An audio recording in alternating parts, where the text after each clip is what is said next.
Sir আপনি দেখতে থাকুন ম্যাডাম আমাদের সাথে কতটা অন্যায় করে। দাদা ম্যানেজার আসছে, চুপ করে যাও।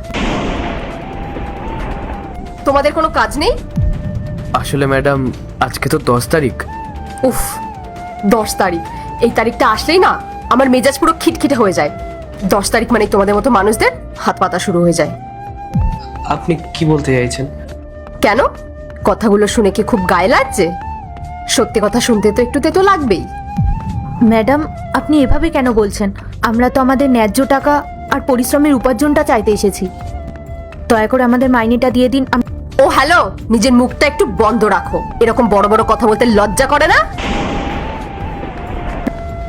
এই নাও তোমার স্যালারি, ধরো।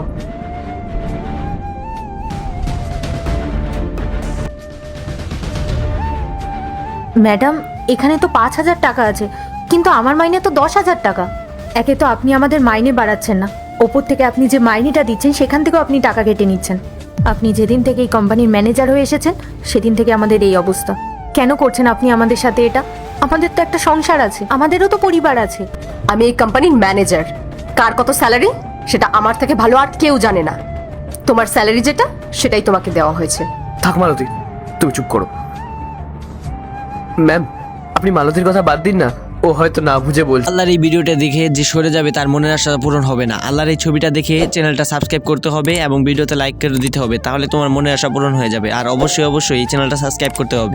আপনি আমার মাইনেটা দিয়ে দিন না।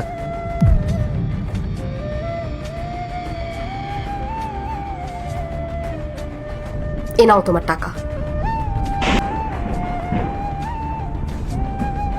ম্যাডাম এখানে তো 7,000 টাকা আছে, স্যার তোমার মাইনে 13,000 টাকা করে দিয়েছিল। আচ্ছা, একটু আগে তুমিই তো মালিতকে জ্ঞান দিচ্ছি যেন উল্টোপাল্টা কথা না বলে। এখন দেখছি তুমিও সেই সুরে তাল মেলাচ্ছ। পাগল হয়ে গেছো নাকি তোমরা?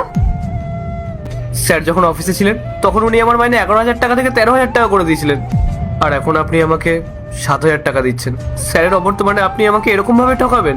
আমরা তো স্যারের সঙ্গে যোগাযোগ করতে পারি না, সেই কারণে আমরা আমাদের সমস্যাগুলো আপনাকে এসে জানাই। দেখো, ফালতু কথা বলে এখন আমার মাথা গরম করাবে না।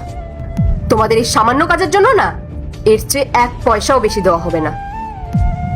না না ম্যাডাম, এটা হতে পারে না। আমাদের স্যার অনেক ভালো মানুষ, উনি অনেক বড় মনের মানুষ।